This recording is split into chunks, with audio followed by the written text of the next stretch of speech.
It's round 2 of the Investec Champions Cup. England scrum half Alex Mitchell joins the show as Saints prepare to host the Bulls. Mitchell showing and showing and showing again. Oh, that's lovely. Pollock scoring. And of course, we got the inside scoop about his trip to Dubai with Henry Pollock. Mate, I reckon you were there. Don't tell the listeners that. Leinster are coming to town under the Friday night lights in Leicester. Gibson Park to Prendergast. Nicely delivered. Oh, yes.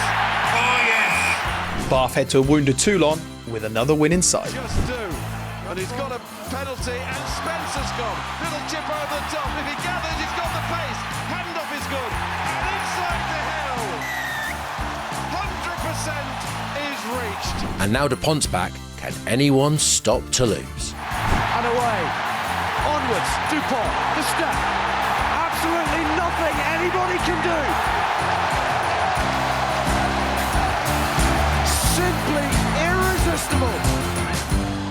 For the love of European rugby, presented by JQ, the official automotive partners of the Investec Champions Cup and the EPCR Challenge Cup. Ben, there is another huge weekend of rugby ahead with games on Friday, Saturday and Sunday, and I'm looking forward to bedding in and watching them all. But there is one game that I've really got my eye on, and that is Northampton versus the Bulls. And there's no better guest to have on than this bloke. We are joined by British and Irish Lions, England and Northampton Saints, Alex Mitchell. Mitch, how are you, mate? Good, thanks, Lenny, mate. How are you? Very well. It's nice to see you again. I only saw you again last weekend, didn't we? We were catching up. Saw you out in the sevens. And I was just topping the tan up, you know what I'm like. And then, see my brother out there as well. So it's nice to catch up with you boys as well. Nice, mate. Well, actually, talking to sun, you got some more sunshine at the weekend because we are catching up 24 hours after you took on Poe. It looked like a hell of a crowd out there. To be fair, I really enjoyed the game. Poe were obviously missing a fair few. You guys are pretty stacked. I enjoyed watching you and Dan Robson go at it. Great game, mate. And to win it like you did, how good? Yeah, thanks, mate. Yeah, it was a class game. I mean, yeah, they're a class side. I think they're unbeaten at home this year, so we knew it was going to be a bit of a test match, and it was a bit like that. A lot of errors in that first half and discipline, but yeah, like I said, awesome place to go. It was like 19 degrees, sun was out, topping the tan up. It was a good day out actually, and then we flew straight back after the game, so it was a new experience, and we won, which was the bonus. Mitch, honestly, thanks for jumping on and catching up with us. But of course, Coley has booked in his Sainsbury's delivery, and it's just turned up, but he is now back. Here he comes. He's back. He's back. Sorry, Mitch. I literally just had a Sainsbury's delivery. So it's exactly the wrong That's time. all good, mate. So I had to sprint off. But I know. It's a heavy breathe down the mic now. I know, but Mitch, one of the highlights of my weekend in a funny manner was watching the Poe winger basically run into his own in goal and then throw a wild forward pass. What was going through your head at this point when you saw this on the field? I don't know. I don't know what he was doing. A guy kicked it in behind, and then to be fair, he skinned me, and I tried to tackle him and gone high on him. And I was like, someone tackle him, and he just kept on going, like in his own try line. I was like, someone take him down. And finally, I think Toby Tame got him down. But yeah, I don't know what he was doing. And he launched it forward, didn't he? Yeah. I was like, Jesus Christ. But yeah, it was a weird bit of play. I did enjoy it. I was actually desperate for that to get intercepted and scored because it would have been the most rogue try. That would have been all-time. That would have been like the all-time bloopers list, wouldn't it? Well, it would. Not with Freddie Burns getting the ball knocked out his hands, but the forward pass. Because Poe, to be fair, hung in there. Poe hung in there. They made it difficult, and then you thought, what an amazing way to absolutely blow it that would be. Yeah, imagine that. Apparently Finn Smith was just on the halfway line, like, what is going on, lads? Someone take him down. Just I couldn't quite believe what was happening, but yeah, finally got him down. Mate, obviously a perfect start for you guys, picking up the bonus point away from home. You know, clearly you did so well last year in the competition, reaching the final, coming so close.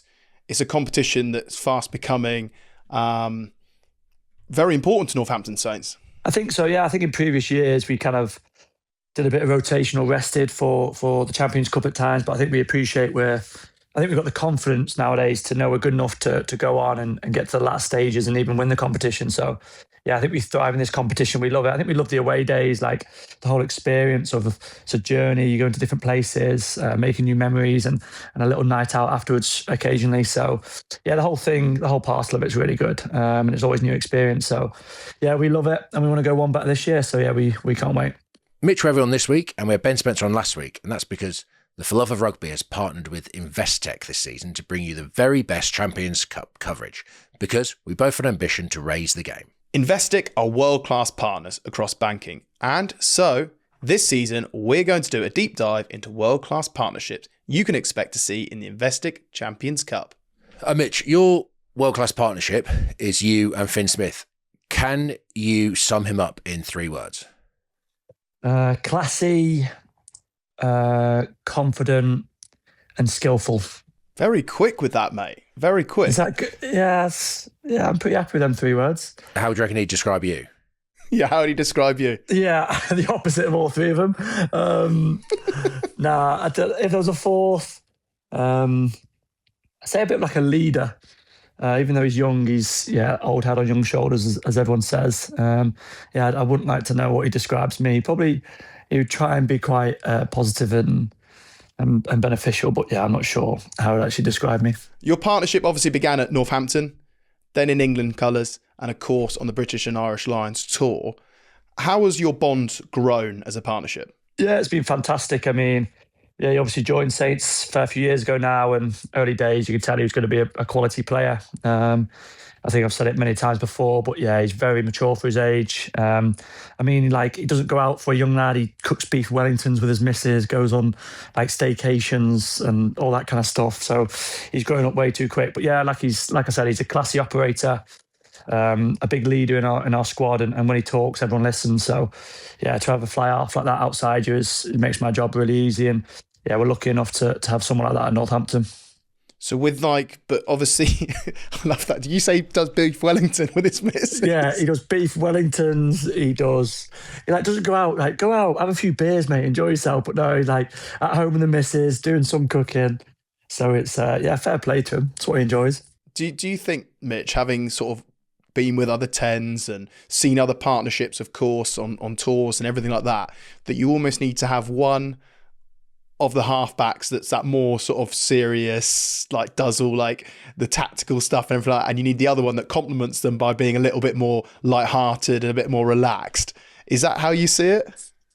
Yeah, I actually think there's something in that. Yeah, I think obviously Finn's probably a bit more switched on and down, kind of focuses on the really serious stuff, and me, I'm a lot more laid back, enjoy myself. And yeah, I think there's probably something in that. I think there's a lot of partnerships. You probably look at Bath and Saracens. There's definitely something in that. So you can't have two lads that are too focused on all the serious stuff, and 2 lads are too laid back. So I think it works both ways. When you first started out together, though, Mitch, how much of the time was spent away from the pitch, and how much was it actually just repetition within training? And then was it like running commentary, almost having that dialogue on the go, or was it used as footage and going, right, actually, let's look at this and let's do this, or let's tweak here?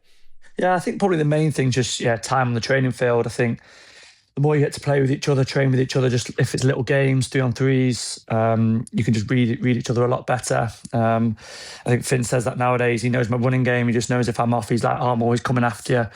And then if I'm in the bit of the shit, I just bail out and give it to him, which he's not best pleased about. But yeah, I think it's definitely on the training field. I think obviously off the field, we have a fair bit of look at training, bit of analysis of games and what we want from each other, and obviously in meetings, little comms about how we work best. But yeah, it comes with time and just working with each other. One thing that's really evident to me is, I can see how well you guys complement each other, right? And obviously Finn will play very flat to line.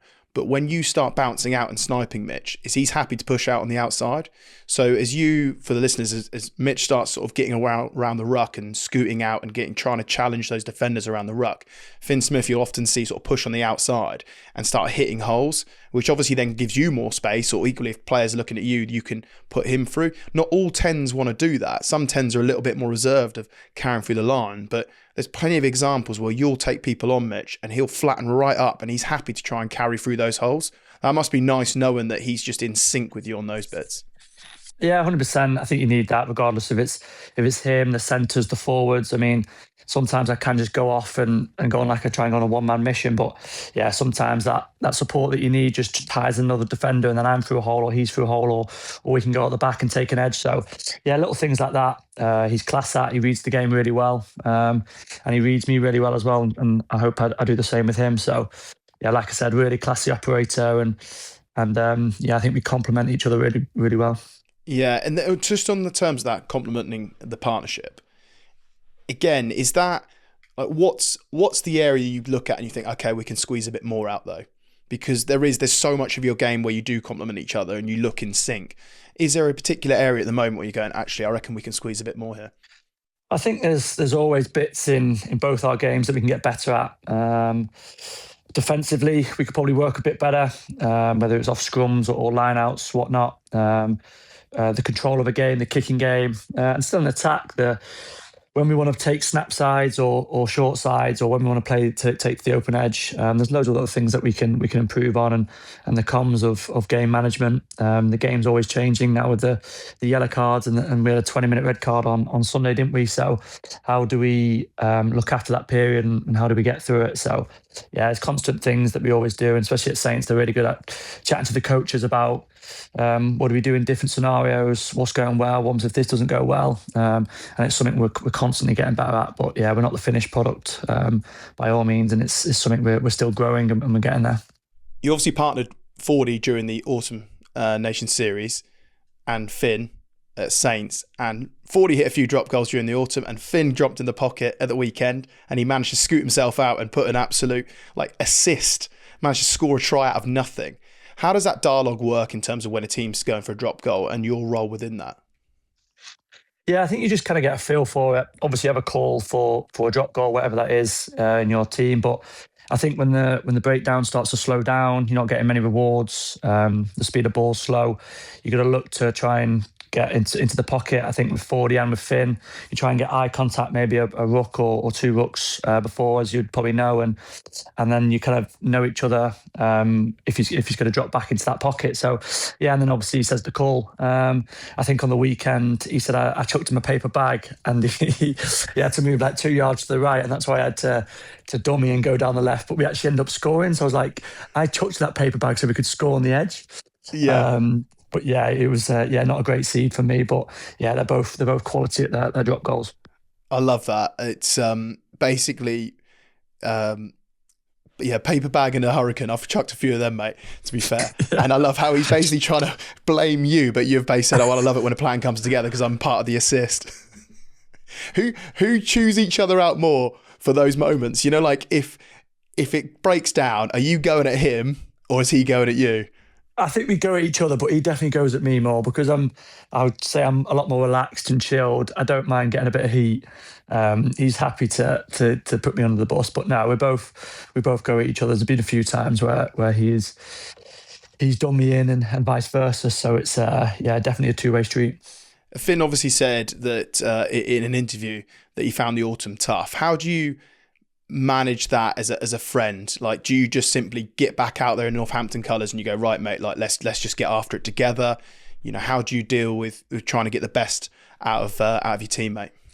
Yeah, I think that's it. I think you chat to them, see how they're feeling. Obviously, see if their attitude changed at all. But to be fair to Finn, he's kept his head down. A lot of people maybe put toys out the pram, complain about different things, but lucky enough, got a week off after the autumn. He wanted to go straight back in with Saints, away at Bristol, putting his hand up, leading the squad. So yeah, that's credit to him, and that's why he's so good. So yeah, it's one of them. You just got to get an arm around them, see what they need. But yeah, get back on the horse. It's always nice going back to Northampton and try and getting going there and pushing on. So yeah, it's one thing that he's actually dealt with really well.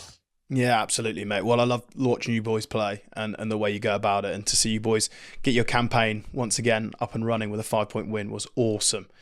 Now, Coley, we've got a question from Sam, have we not? We have. Mitch, it says, why did Freddie Stewart join the Northampton boys' viral TikTok instead of Alex Mitchell? I think I was actually in the spa when they were doing the TikTok dances, so I'm actually pretty fuming that I missed out. Now, I probably would have just filmed it. It's not really to me, but it has gone so viral, hasn't it? It's like over 1 million likes.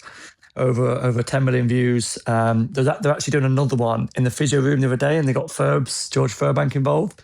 They're doing a new 6-7, but like the numbers have taken. I don't really know what it is, but this new trend, and they're all doing it in the physio room. So I think Fremo's got that. So I don't know if that might be dropping soon, but yeah, I don't know if there's any more going to be coming out. Has Fremo got the bit between his teeth now on the social media campaign? I think so, yeah. He loves his social media. I think a lot of the younger boys do. It's different to, I'm chatting like I'm an old bloke now, but it's different to our day. And but no, they all love it. And I think it's good. It's entertaining. I mean, you look at Pollock's rise and everything. It's class. It grows the game. So yeah, credit to him. And if I'm going to get involved, I might do here and there. Speaking of Pollock, has he said much about his holiday in Dubai and his night out with Ardy Sarvea and Wallace Atiti? Also, Mitch, you must have been there, mate. I reckon you were there. Don't tell the listeners that. There's no way that there's a gathering at a party and you weren't there. There's just no way. No, I actually was there. There we go. Pollock actually found me and the missus at some restaurant. They were looking for Mitchell on the reservation, and he came in with Guy Pepper and Blair Kinghorn, and then we end up kicking on to another beach club, and just bumping into the New Zealand lads, and it was quite a loose night. And Pollock's like going around chatting to all the boys, but they were great form, the New Zealand lads. I think I ended up going over at like 12-1ish, but I think they stayed out till like 4-5 a.m. But it was a very weird night, but yeah, funny one. I love that you've gone for a quiet night out with the missus with a few drinks and a decent meal next minute. We're just having a bit of tapas, and then Pollock comes in, filming us, like shouting about the place. And everyone's like, "That's a posh restaurant." And everyone's like, "Who is this here?" I'm like, "Pollock, quiet down a bit." But yeah, it was actually really good to see them. It was a funny night. Oh, how good, mate! And just, I've got to ask though, like, when you obviously Lions, mate, had a break, come back in, Prem starts, away with England again. And actually, is it quite refreshing? And it's a lovely new challenge in terms of the Investec Champions Cup, because it's competition starting again. As you mentioned earlier, Saints are fast becoming real contenders yearly in this competition. Does it almost the perfect fit of returning back and going, okay, I can get stuck into this? Yeah, 100%. I think it's nice to have a bit of a change up. I think we're lucky enough to go with Saints, then go on to camp, which we love, and then obviously come back and change a competition, change the scenery. Like, I've never been to Pal before. Lovely town, just mixes things up. So yeah, it's definitely something we need. Obviously, it's a massive competition we like pushing on in. So yeah, it's nice to have that. And it was a good week all round. You're playing against the Bulls this weekend, beating them the past 2 seasons in the Investec Champions Cup. Looking forward to that challenge? Yeah, I can't wait. I mean, we know they're a quality side. I think they're known as the most physical side in the world, people talk about. So yeah, we know we have to front up there and look after their pack and their physical boys. But yeah, we can't wait. We're back at home. I think it's my first home game in a couple of months now. So yeah, I can't wait to go back there. Hopefully a packed out Cinch Stadium and pushing on. So yeah, it's the big games like this you can't wait for. One thing I'm looking forward to is watching the Bulls' ginormous pack, and especially its scrum. Have the Saints boys been putting in more practice this week, or do you know, in preparation for what's coming, or just going to take it as the usual week and play your game? Yeah, I don't think we'll change too much. Obviously, don't want to change too much as for the opposition. Obviously, I know it's a big pack and scrum time will be massive, but we were really good this weekend, I think, against Po. I think it pretty much won us the game in the end with the penalties working us up the field. But yeah, the boys know it's extra important this week, and yeah, that's going to be an interesting battle on Sunday. So yeah, I can't wait. I'll have a front row seat when I put the ball in, but it'll be a good one. I don't know what's going on, but like, go on lads, push harder. But no, it'll be an interesting watch. One thing that obviously you can do though is, of course, the way that Vesti sets you up and the backs that you do have, Mitch, is the ability to strike off lineouts and move the point of attack and the width that you can play at. So yes, the scrums are coming, but equally you can move them around with the variety that you can strike with. Yeah, I think so. That's what we love to do. Play with tempo, move the opposition around, and And we do a lot of stuff on our launch and our templates, which we get a lot of rewards out of, and stretching teams. So that's obviously something we want to do every week. And this week's it's even more important because we know their quality and we need to look after them. So yeah, we know if we get performance, we've got a very good chance of getting the 5 points. So yeah, that's one thing we're going to go after. And one thing you do, Mitch, is obviously you have your back line set up off line out strikes, for instance, and then they actually shift as the ball then comes in, which actually means when you've checked to see your distribution of how the distance of that pass, it actually then changes last minute because everyone shifts wider. Is that hard for you, or is it just you just know like I can just ping this really, really far and try and get more on those outside channels which you've used before?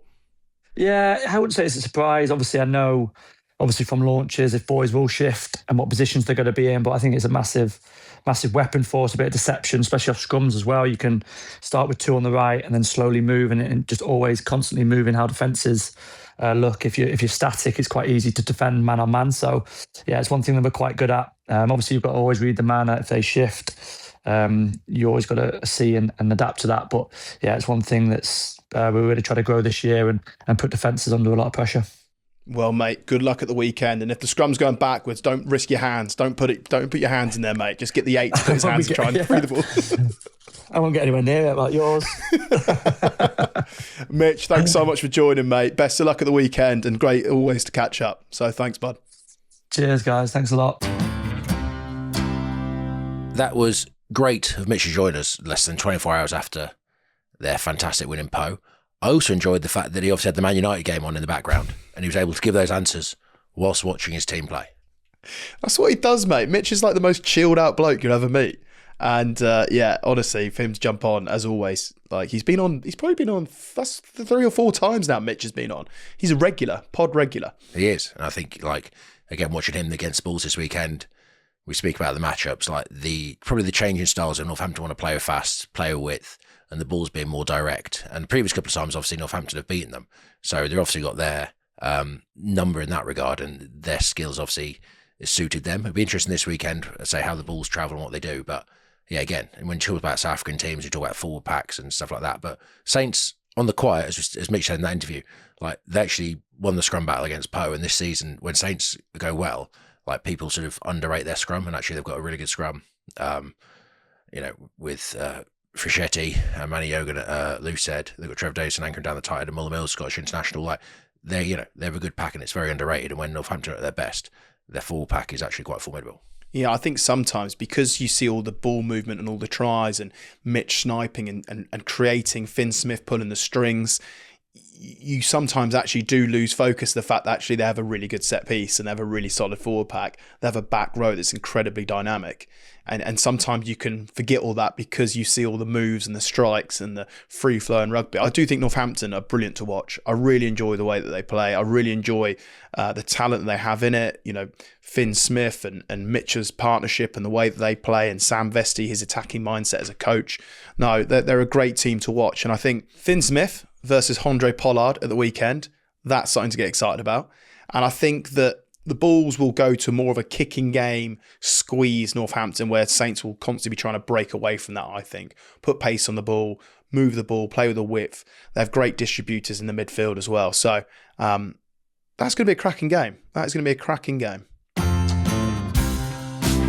Ben, I got you an Aura frame as a Christmas gift, as an early Christmas gift, and you previously filled it with photos, none of which involve me. So I wondered if you have updated your photos, as you can put unlimited amounts on there, and you got some of you and me together playing rugby in the Investec Champions Cup and the Challenge Cup.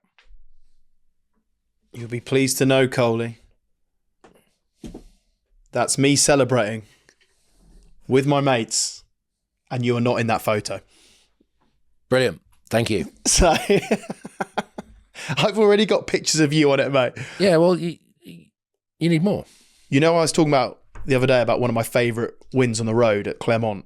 And that picture is from when Harry Simmons scored a try. He in and outed Raka, like unbelievable finish. And Harry had some injuries and he came back and he scored an absolute worldie. And that is like basically all the backs that were near it jumping on him. It's one of my favourite photos, actually. I remember it well. I was there in the crowd. And yes, that was the move he put on was unbelievable. But as I said before, you have an unlimited amount of photos you can put on there. So I think the hunt continues for one of you and me in Europe together. Given the amount of photos I can upload, Coley, I've got no excuses. So look, next time we catch up, who knows? Maybe I'll have one of me and you. For a limited time, save on the perfect gift by visiting auraframes.co.uk to get £35 off Aura's best-selling Carver matte frames, named the top frame by The Independent, by using the promo code FTLOR at checkout. That's AURA frames.co.uk, promo code FTLOR. This deal is exclusive to listeners and frames sell out fast, so order yours now to get it in time for the holidays. Support the show by mentioning us at checkout. Terms and conditions apply. Ben, there is one game this weekend I am definitely looking forward to. It's Friday night under the lights at Mattioli Woods, Welford Road. Leicester versus Leinster. Two, teams with rich history in Europe. I'm ready. This game is, I'm excited. Every time Leinster come to town, we played them, night 21, didn't we? And they had about purple patch for about 10, 15 minutes where they scored about 3 tries, put the game beyond us. But that actually helped us, probably prepped us for the Premiership final that year, learning how to play at that intensity and you can't have moments off. But yeah, are you looking forward to this game as much as I am? Mate, this game sets up the Investec Champions Cup weekend perfectly. And I'll tell you why. One, Leinster are rolling into town full of big name players. Obviously, a lot of the Ireland squad make up that team. They've had a good win against Quins, albeit a little bit clunky, let's say, by their high standards. And the beauty about this weekend, I feel, on Friday night, is the fact that Leicester sent a very mixed team to La Rochelle. Now, Leicester got nothing out of that game. What I mean by that is in terms of points. You look at Quins, for instance, they went the way at Leinster. They scored 4 tries. They got a point out of the game. You don't know where that's going to end up getting Quins in terms of the shake-up at the end. For Leicester, it's round 2, and I already feel like it's an absolute must-win. If they're to go further in this tournament, they cannot afford to lose on Friday night. And you've got arguably, once again, one of the best teams in Europe. When you start thinking about who's likely to be at the latter end of this tournament, Leinster are always there. It is, for me, the Investec Champions Cup sort of campaign is on the line for Leicester this Friday night. And I think it sets up what will be another wonderful weekend of European rugby. Yeah, it's a massive game. I think, Leicester, we lost where La Rochelle, you said, and I think, as you say, there was a rotated team. This week, I expect there'll be more of the England internationals back, like your Hazeys, your Nicky Smith's obviously Welsh international, but Leicester will be more, probably more of a starters up front, which, Leicester, the way we play the game, scrum maul, attritional battle, which is going to be important because Leinster, when you watch them against Quins, they won those battles in regards to the, they won the scrum battle, won penalties there, which gives Leinster field position, which when Leinster in your 22, they're one of the most lethal teams. We say this about Ireland, don't we? But they're one of the most lethal teams, whether it's guys like Dan Sheehan or Kelleher in a maul situation, breaking off or just mauling over a line, or the plays they have with nines and wings and all that kind of stuff around the back of the maul. So that's where Leicester, I think, Leicester have to be really incredibly disciplined and not let Leinster anywhere near their half, which is easier said than done because Leinster are a phenomenal team. And again, the blitz defence, if Leicester, you sort of want to play a bit against Leinster and you can get caught with the blitz defence, get caught behind your own goal line, get turnovers with Van der Fleer and people like that, and then you back in your own 22. So yeah, it's going to be almost a clash of styles, but one I'm looking forward to. Yeah, well, Leinster definitely going as favourites, no doubt about it. When you think about Leicester's track record against Leinster in the last sort of, I feels like, we play them every year, or Leicester play them every year, it feels like. And as you mentioned there, Coley, it's the jackal threats that force penalties to get field position. It's the set piece pressure at scrum, at maul. It's then obviously the strike menu that they have, the aerial contest. But of course, what they do have is a very strong blitz defence. Now, Mattioli Woods, Welford Road is a very narrow pitch, as we know, Coley. And the blitz defence can literally chew off metres from you in attack. There is vulnerabilities to it, and that is getting on the outside of it. Now, Northampton showed in the semi-finals in last year's Investec Champions Cup that with short passing at the line, you can get around the blitz defence. It's very difficult, but it can give you opportunities to almost bend that line. And then once you've bent that line, what you need to do is get to the far edge as quickly as possible. So what Leinster will do is the wingers or the outside backs will get really high in defence, trying to force you back into that middle, trying to force you back inside. What does that do? Well, it opens up the opportunities for jackal threats. You almost get stuck in the middle of the field. You feel like you can't go anywhere. You end up kicking the ball away.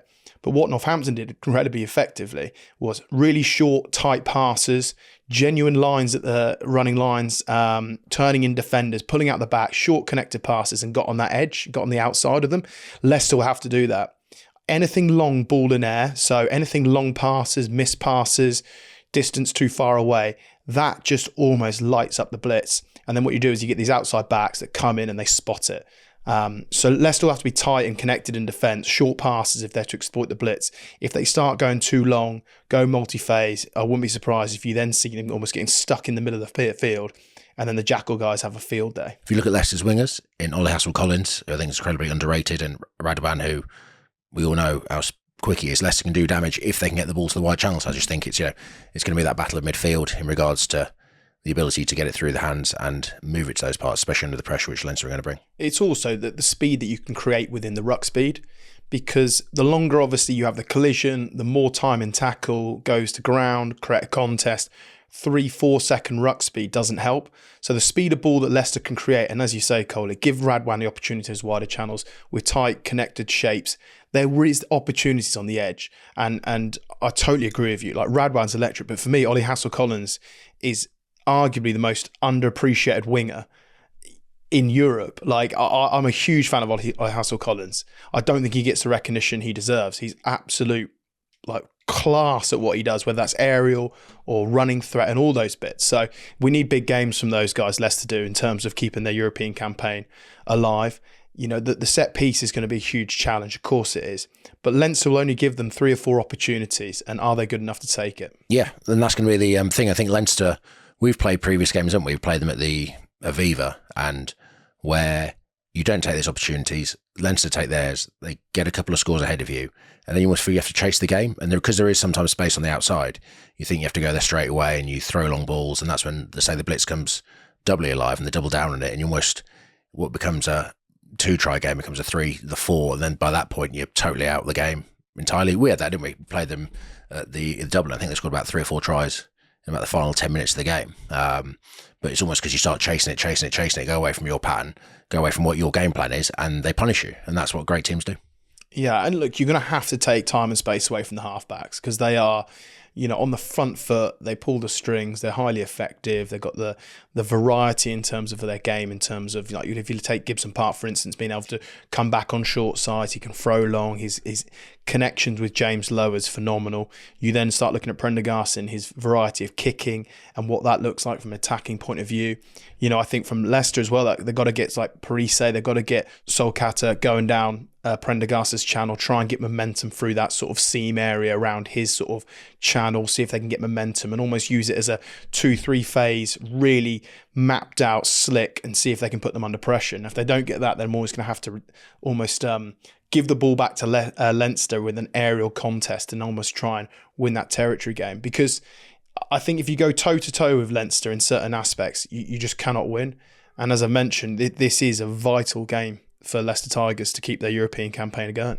The way Leicester's built and the club that it is probably can't go toe-to-toe with the free-flowing style of Leinster. A bit like England-Ireland in some regards. You look at the kind of the games and you're not going to match up with the Irish style in regards to possession-based rugby. So it's almost a question of muddying the game up, playing it as far away from your goal line as possible, and basically making every collision count. And if you do get opportunities in the opposition 22, you've got to take them. And we say plenty of times we've played Leinster not taking the opportunities because they're great defenders, and you never get those opportunities back. You say you say 4 or 5 chances, and in some games against Leinster you get 1 or 2, and that's all you get. And if you don't take them, the scoreboard push doesn't count, and it ultimately you come up and lose. So it's going to be a fascinating game. I think it'll be interesting to see Friday night. Hopefully it's wet and windy, and the pitch is quite heavy, but we'll see. Coldy, can you remember when we watered the pitch once? Well, not me or you, but a certain coach decided to water the pitch heavily because Leinster have such a multi-phase attack. Now, they don't have that so much with the new coaching staff. They certainly did under Lancaster. And almost that multi-phase attack married up with what Ireland had. And now it's slightly different. I think that's probably why Leinster, when they came back against Quins, weren't as fluid as you expect, because it is actually quite a contrast in styles that they now play. It's a bit different to how maybe it was over the years where it almost seemed so seamless. But we watered the pitch in the hope to try and disrupt their rhythm and flow, which unfortunately didn't stop their rhythm and flow because they are that good. So no, huge credit to the way they play, and look, they are stacked. So it's going to take a monumental effort from Leicester Tigers on Friday night, but it does. You look at that Friday night fixture and you think, I'm going to get excited about that. That sets up the weekend very, very nicely. I'll tell you what is also exciting about Leicester versus Leinster on a Friday night is the fact that the pink JQ7 is going to be there. The For Love of Rugby car and the For Love of Rugby team are going to be mingling with the fans and collecting loads of social media content. So if you're at the game, give them a wave, go and say hello, and give the JQ7 a bit of a give us your feedback on it. Yeah, well, we're still trying to find a name, aren't we? And the For Love of Rugby team are having a great time driving to the Investec Champions Cup fixtures in the JQ7.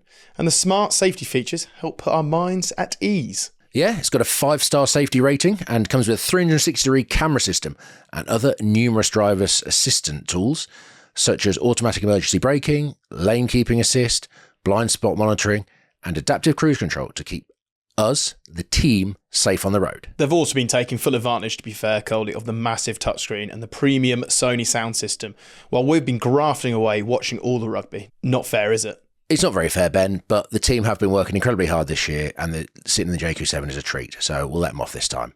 If you want to give the JQ7 a test drive yourself, please click in the link below to book yourself in at your local dealer. Another cracking game this weekend, Coley, is of course Toulon versus Bath. Now, Toulon fell short against Edinburgh at the weekend, so they'll be looking to get their Investec Champions Cup campaign underway with a home win. But I looked at Bath, as I said, we spoke about it against Munster, and I was super impressed. And I think this weekend is almost the perfect challenge away from home, going to Toulon to see, our Bath contenders like we all want them to be, think they can be, with Toulon in a situation where they have to win to sort of keep their campaign going. Like, this is the perfect challenge, I'd say, for Bath right now. It certainly is. I think, conditions might be a little bit different. We said about how Bath put on a wet weather masterclass. I think the south of France might be a bit different. But again, Bath are set up to play in such a way that almost they suit playing away from home. The fact we've mentioned about counter-attack rugby, they have a solid defence, great set piece, that they can turn teams around. And you've got people like Arundel that can chase after a ball, and Thockenham Singer who, Spencer can, as soon as ball's turned over, they can put the ball in behind and run through onto it. So it's it'll be fascinating to see the game plan Bath bring. I think, Toulon, they've got a strong English core, haven't they? Well, Carl Sinclair being there, Lewis Ludlam and Dave Ribbons, and also Ben White playing at 9, who scored a couple of tries at the weekend. So, yeah, it will be interesting to see how this game unfolds. And I think, be interesting the physicality of Toulon. But Bath can match up to that. So, I'm interested to see if Bath send a... Because Bath, I guess, will be targeting this game, because the more games they win, obviously, the quicker they can get through and they get best seeding, all that kind of stuff. So I expect Bath will go with a very strong team, and Toulon have to win, so they'll also pick a strong team. So it's going to be one of the games to watch out for. Definitely a game I'm looking forward to. One thing, when you watch Bath, is their variety from strikes. Now, we said about how they played almost a perfect wet weather rugby against Munster, and as we said, there's a chance that it could be a lot more drier in Toulon. But one thing they bring off lineouts is variety. So, they can maul, yes, but they're often able to do peels. They're able to give it off the top, use Lawrence on these short lines, get wingers into these seams and almost beat you around the corner. Or they're so effective, almost trying to get 5 out as quickly as possible to then go to that pick and go game. And I think this is one of a huge point of difference of Bath, is the variety they have, because the ball carriers they have in the backs is vital. So when you think of Thockenham Singer and how powerful he is, he can carry like a back rower, as can Ollie Lawrence. Not every team has that within their repertoire. Not everyone has that within their team. And I think this what allows Bath to have such variety from their line-out strikes.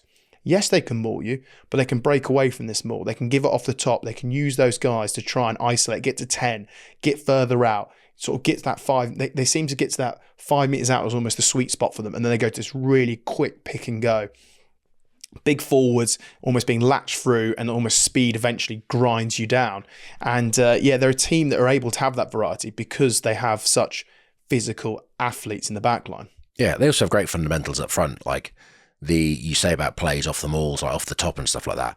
It starts because, as we saw at Munster at the weekend, the first try they scored was a rolling maul, and they can send all the backs in and physically overpower you there. So as a defender, you're thinking, we've got to defend them all first, which means you tighten up, which then opens up the seams at the back of the line out. Like your tail gunner who stands at the back of the line out is thinking it's going to be a maul, so he starts edging forward down the line out, which creates a massive hole for, the ability to have to play off the top and get Spencer and other players running into those seams. Or they do a lot of plays with the hookers, don't they? Like a sort of dummy drive and the hooker goes in there. So it's fascinating that Bath have got because the first threat is the maul, that if they see teams cheating to try and defend that, they can hit you with so many other plays.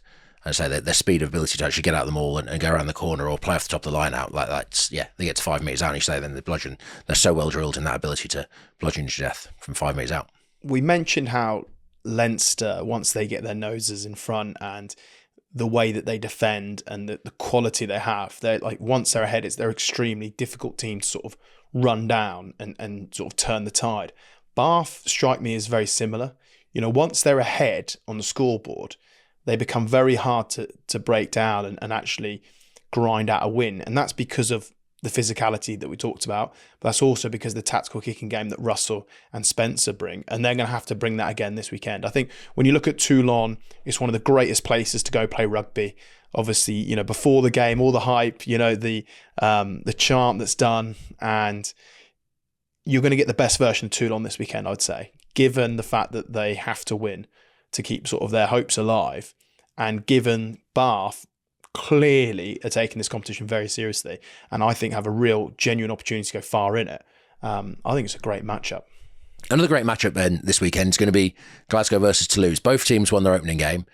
Glasgow beat Sale on Friday night, and Toulouse beat the Sharks in Toulouse on Sunday. And this could be game of the weekend. See, both teams have won, both teams want to win. And, whichever team, Glasgow you'd expect to target a home game, play that full strength side. Toulouse, you might find a bit of rotation. They sort of weren't at probably full strength last weekend, but no matter what team Toulouse put out, they're a quality outfit. So it's going to be fascinating. I think, Glasgow play a bit of a sort of possession rugby, and again, they're a smart attacking team. And then Toulouse obviously have the ability to play from anywhere and score from anywhere and physically beat teams up. So again, this is one of the matchups that we don't see very often, but I'm really looking forward to. Well, Toulouse have the ability to sort of overpower you, don't they? And through overpowering you, then they get offloads. Then the ruck becomes almost non-existent because it's so on the front foot. DuPont then starts sniping, another big runner. And they play rugby the way that we want it to be played. But Glasgow, they have a very good record up there. And I think the way that Glasgow have to attack this game is they have to put a huge amount of width on the ball, and the way that they do that. So we've spoke before about, the arrowhead in particular, when 9 plays a pod of forwards and it's a pod of 3 forwards. Well, what Glasgow actually do have in their repertoire is to actually run it as a pod of 4, which you don't see very often. So instead of hitting the middle guy of the pod of 3, that shape suddenly becomes 4, and it goes in front of the first forward, the second forward, and it hits that third forward, with the 4 forward running a nice short ball, and then he can pull it out the back to 10, or he can show and go, or he can tip. Now, the thing with this shape is it cuts out so many numbers. So don't be surprised if you see this shape a lot from Glasgow, because if I was playing Toulouse, I'm thinking you've got to get width, you've got to move them around, you've got to play at lightning pace.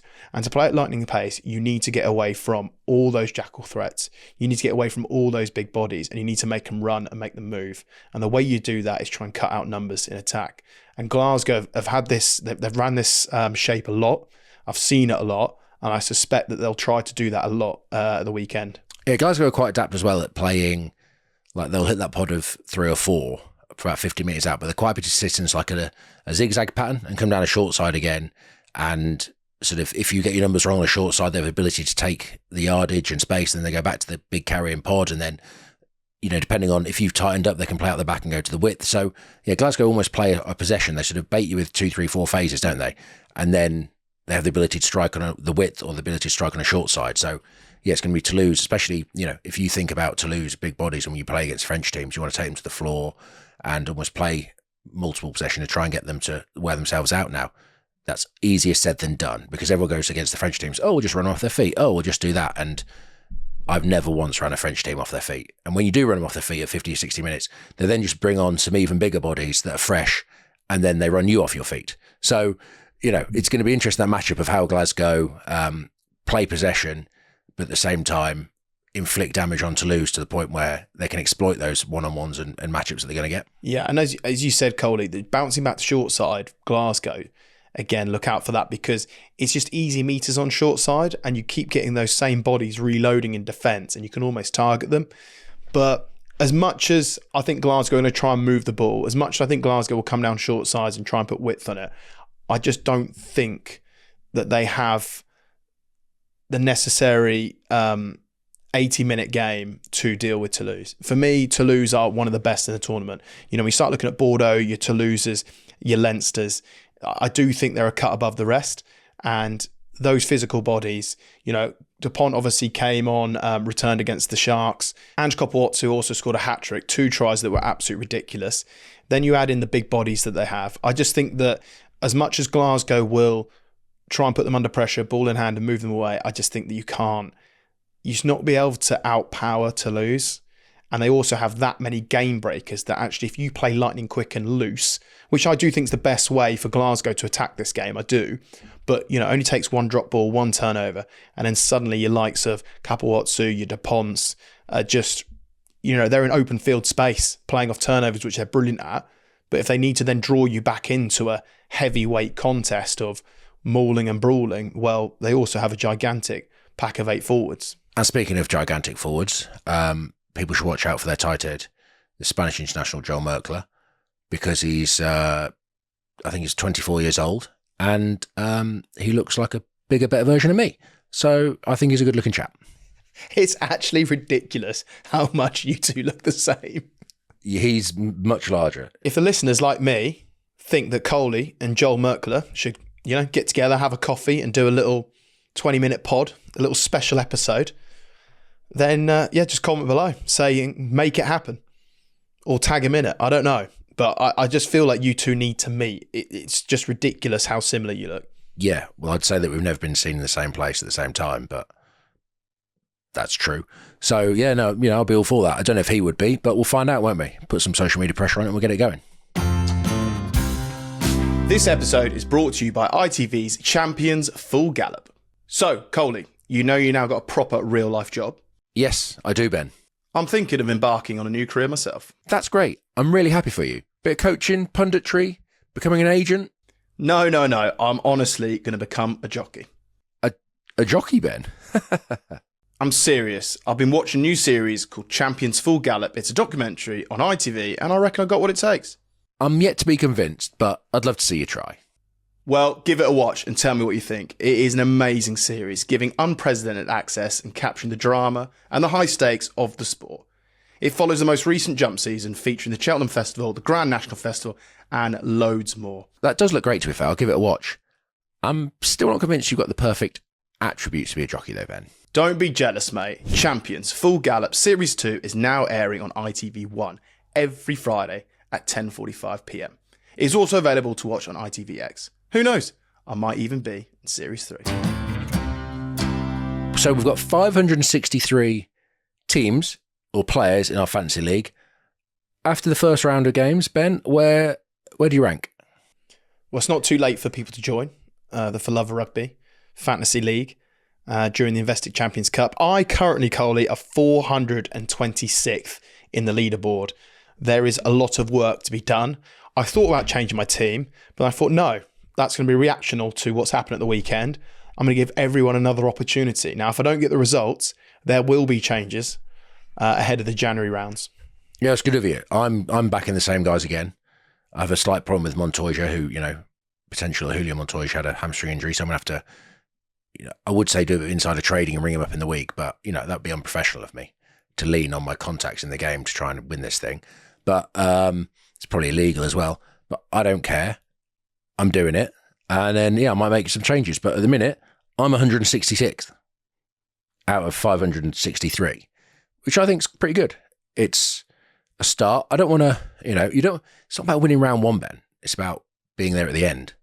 So that's where I want to be. However, I must say, I got 176 points at the weekend. The leader got 270. A guy called Jammy Bastard, which I think is very apt. He captained Kapawatsu, who got 77 points by himself. That is a ridiculous score after round one, to be fair. That's insane. This guy must be rugby genius, seeing to the future. And fair play making Ange Kapawatsu captain. But a hat-trick will help that. But yeah, Carl, I've got some work to do this weekend, mate, but I'm going to stick with the same team. I'm not going to be reactional. But if I get the same result as I had this weekend, then I'll have to make big changes in January, as I said. That's right, Ben. And listeners, you can still sign up to the official Investec Champions Cup Fantasy League by using the link in the episode description. Final game we're highlighting, Coley, is the Stormers versus La Rochelle. Big game for the Stormers, given their away win in Bayonne and all the other South African teams losing. You sort of look, and I've said before, I said on the episode with Ant Watson when we did the Investec Champions Cup preview, I said it felt like this is the year that the South African teams sort of need to turn up. And already you're looking at the Stormers saying they've got a genuine chance. There was a cracking game between them last year against La Rochelle. Unfortunately, Stormers lost loads of people due to injury. But I think the Stormers have a genuine chance of winning again this weekend and putting themselves in a great position to go deep into this competition and getting almost to at least the knockout stages, which is great because we've said before, I think when the South African teams turn up in this comp, it's brilliant. It'll be interesting to see what team La Rochelle send down to Cape Town. Weenie Antoniovic's first game of the season, and they're going to risk the big man on a 12-hour flight to play down there. We'll see. But yeah, La Rochelle, they got off to a sort of perfect start last weekend, and it'll be interesting to see if they try and keep going that momentum where they target the home games. But either which way, it's going to be, La Rochelle are built, no matter who they've got, they're built on physicality, built on size. And it'd be interesting if the Stormers can match that. And with Stormers moving around, play at that high tempo that we know they can. Yeah, well, Stormers do. They go multi-phase. They move the ball a lot. They play. And I think for me, Botti is key if he plays for La Rochelle. Because given the amount of phase that Stormers go and they build pressure with the ball, he is just a constant threat around the breakdown.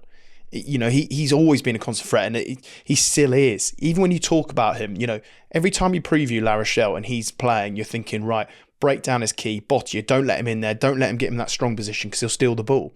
And Stormers, because they go multi-phase, because they try and build pressure ball in hand, that opens up the opportunity to Botti. So I think if the Stormers deal at that breakdown, and like you said, Coley, depending on what La Rochelle teams put out, I do think the Stormers will have a genuine shot of getting more points on the board, winning this game, and giving themselves an opportunity, as I say, come January, because they host Leicester Tigers in Cape Town. And, you start looking at that and you're thinking, depending on what happens with Leicester on Friday night, then you start looking at it, you start thinking, okay, I can see the Stormers, getting in a situation here where they're in a knockout game and they're, bringing a team to Cape Town, which will be not easy for anyone to travel and go there. And hopefully there'll be a great crowd there, Ben, as well, because we mentioned on the review show earlier in the week that the Bulls had only 7,500 fans there in a 51,000 capacity stadium.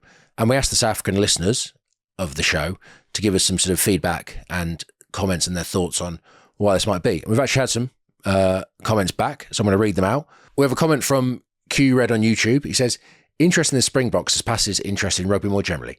Everyone watches Springboks play, even if they know hardly anything about rugby. Rugby fans in South Africa more generally care about derby games. The average fan here probably doesn't know who Bordeaux even is. And we've got a comment from SG71 on Spotify saying, South Africa fans don't want to leave the house for a group game when they have friends around for a braai and match alongside the pool. That is as good a reason to not go to a game as I've heard. Yeah, I understand that one in terms of the barbecue and the pool and have a nice time. In terms of the other bits, it's still a shame though. When he says that, probably don't know who Bordeaux even is, that for me that's wrong. That shouldn't be the case. They are one of the best teams in the comp. They won it last year. They nearly won the top 14 final. They've got lots of different internationals from all across the globe. And that bit, I'm like, that's a shame. That is a shame. It is, but again, they're new rivalries. I think, like, if you were to say insert the Crusaders from Super Rugby into European Rugby, you might find that there might be fans who've heard of them, but I'm sure the average Prem fan won't be able to tell you the detailed history of them. So, yeah, I can understand that, but hopefully Europe will make it the market bigger, these rivalries will grow, and we'll see great games.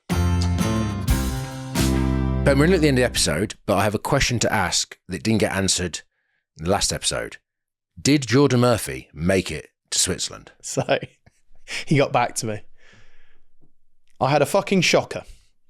Stuck on a tube for 30 minutes, got to the airport, raced through, flight delayed until 11:30, then cancelled. So had to book into a different airport the following morning and stay in a hotel. I made it in the end though. So trains, planes and automobiles, and that is Jordan Murphy. Long live Marv. What a guy. He did it. The delay seemed to help him. There's no rush. There was no problem at all. He could have been there forever. Like, given that selfie was sent just after 10, I'm not sure how on earth he got there, raced through. Oh my gosh. But yeah, fair play to him. So he made it out there, but he did not make it out on that flight. He made a different one. So he fulfilled his obligations out there. well, hopefully, Ben, Geordie can have a lot more relaxed weekend this weekend, watching the rugby on Premier Sports. You'll be watching it. I'll be watching it. What's your setup look like? My setup for the weekend all starts Friday night. Leicester versus Leinster.